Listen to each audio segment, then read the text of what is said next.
ચાલો આજે આપણે એક મસ્ત મજાની વાર્તા સાંભળીએ. વાર્તાનું નામ છે આટલા બધા રમકડા. અરે આ તો કેવો સવાલ છે ખરું ને. રમકડા રમવા તો કોને ન ગમે, બધાને જ ગમે. તો ચાલો આપણે સીધા જ રમકડાની એક અનોખી દુનિયામાં પહોંચી જઈએ. તો આપણી આ વાર્તાના જે મુખ્ય પાત્ર છે એમનું નામ છે રૂપેશ કાકા અને એમને બાળકો બહુ જ ગમતા હતા. હવે થયું એવું કે રૂપેશ કાકાના સંતાનો મોટા થઈને અમેરિકા રહેવા માટે ચાલ્યા ગયા. એટલે ઘરમાં રૂપેશ કાકા એકલા પડી ગયા. તેમને ક્યાંય ગમતું જ નહોતું. આ એકલતાને દૂર કરવા માટે તેમણે એક સરસ મજાનો આઈડિયા વિચાર્યો. રૂપેશ કાકાના ઘરમાં છે ને એટલા બધા રમકડા હતા જાણે કોઈ ખજાનો હોય. તો તેમણે શું કર્યું? આજુબાજુના બધા બાળકો એમના ઘરે રમવા આવે એ માટે એક આખા રૂમમાં રમકડા જ રમકડા ગોઠવી દીધા અને એ ઘરને એક મસ્ત નામ આપ્યું, ટોય હાઉસ. બાળકો માટે તો જાણે આ એક સ્વર્ગ બની ગયું.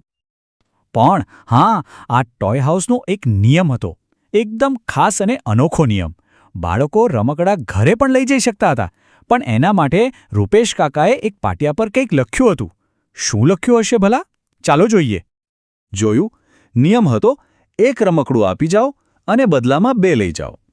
આનાથી શું થતું ખબર છે? બાળકોને નવા રમકડા તો મળતા જ, પણ સાથે સાથે એકબીજા સાથે વસ્તુઓ વહેંચતા પણ શીખતા હતા. કેવો જબરદસ્ત વિચાર, નહીં? હવે આપણી વાર્તામાં એન્ટ્રી થઈ છે 2 પાક્કા દોસ્તોની. એકનું નામ અક્ષય અને બીજાનું નામ શ્રીકાંત. પણ આ બંને ભાઈબંધોમાં છે ને બહુ મોટો ફરક હતો.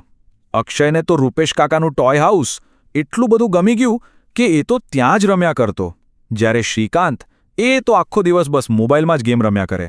એને બીજે ક્યાંય રસ જ નહોતો. તો એક દિવસ અક્ષય ગયો ટોય હાઉસ. એણે પોતાની પાસે જે વિમાન હતું એ રૂપેશ કાકાને આપ્યું અને નિયમ પ્રમાણે બદલામાં 2 નવા નક્કો રમકડા લઈ આવ્યો. એક હતું જેસીબી અને બીજું હતું એક બોલતું વાંદરું. અને આ બોલતું વાંદરું જે હતું ને એ કોઈ સામાન્ય રમકડું નહોતું. આ એક જ રમકડાએ આખી વાર્તામાં એક નવો જ વળાંક લાવી દીધો. અક્ષય ઘરે આવીને પેલું બોલતું વાંદરું શ્રીકાંતને બતાવ્યું કે ચાલ આપણે રમીએ. શ્રીકાંત તો મોબાઈલમાં એટલો ખોવાયેલો હતો કે એણે પહેલાં તો ના પાડી દીધી, પણ પછી અચાનક એની નજર એ વાંદરા પર પડી અને શ્રીકાંતે જોયું કે અરે, આ વાંદરું તો જાદુઈ છે. આપણે જેવું બોલીએ એ બરાબર એવું જ બોલે છે. શ્રીકાંત ગુસ્સે થાય તો વાંદરું પણ ગુસ્સે થઈ જાય. એ દાંત કાઢે તો વાંદરું પણ દાંત કાઢે. બસ આ જોતાં જ શ્રીકાંતને એટલી મજા આવી ગઈ કે એણે તરત જ પોતાનો મોબાઈલ સાઈડમાં મૂકી દીધો અને વાંદરા સાથે વાતો કરવા લાગ્યો. કેટલાય સમય પછી પહેલીવાર એ મોબાઈલ વગર રમી રહ્યો હતો. હવે શ્રીકાંતને પણ રૂપેશ કાકાના ટોય હાઉસ જવાની ઈચ્છા થઈ અને ત્યાં જઈને જે ધમાલ મસ્તી થઈ એની તો વાત જ શું કરવી. ખબર છે, શ્રીકાંત જ્યારે અક્ષય સાથે ટોય હાઉસ ગયો ત્યારે એણે શું કર્યું? એણે એક એવું કામ કર્યું જે કોઈએ વિચાર્યું પણ નહોતું. એણે પોતાનો વહાલો મોબાઈલ ફોન ત્યાં આપી દીધો અને બદલામાં 2 મજેદાર રમકડા લઈ આવ્યો. એક ગળથુલિયા મારતું ગલુડિયું અને બીજો વાતો કરતો પોપટ. પછી એક રવિવારે શ્રીકાંત, અક્ષય અને અક્ષયની બહેન રૂચા ત્રણેય પહોંચ્યા રૂપેશ કાકાના ઘરે.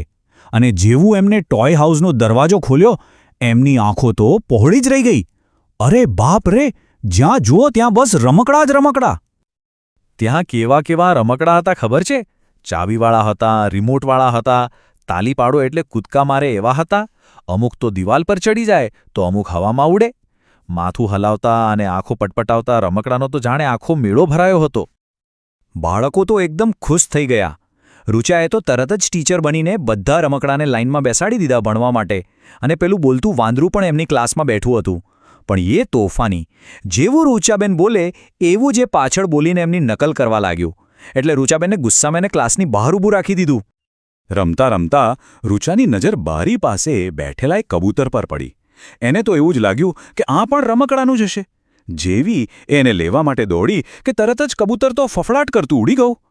હા, જોઈને તો ત્રણેય બાળકો એટલું હસ્યા કે આખા રૂમમાં એમના હસવાનો અવાજ ગુંજી ઉઠ્યો. તો આ આખી મજેદાર વાર્તા પરથી આપણને શું સમજવા મળે છે?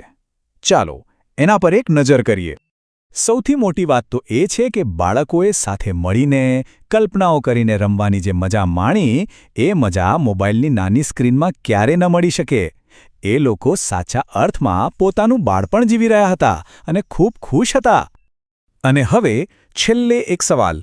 જેવી રીતે અક્ષય અને રૂપેશ કાકાએ પોતાના રમકડા બીજાને આપીને ખુશી મેળવી, શું એવી જ રીતે તમે પણ તમારા મિત્રો સાથે રમકડા વહેંચીને રમો છો?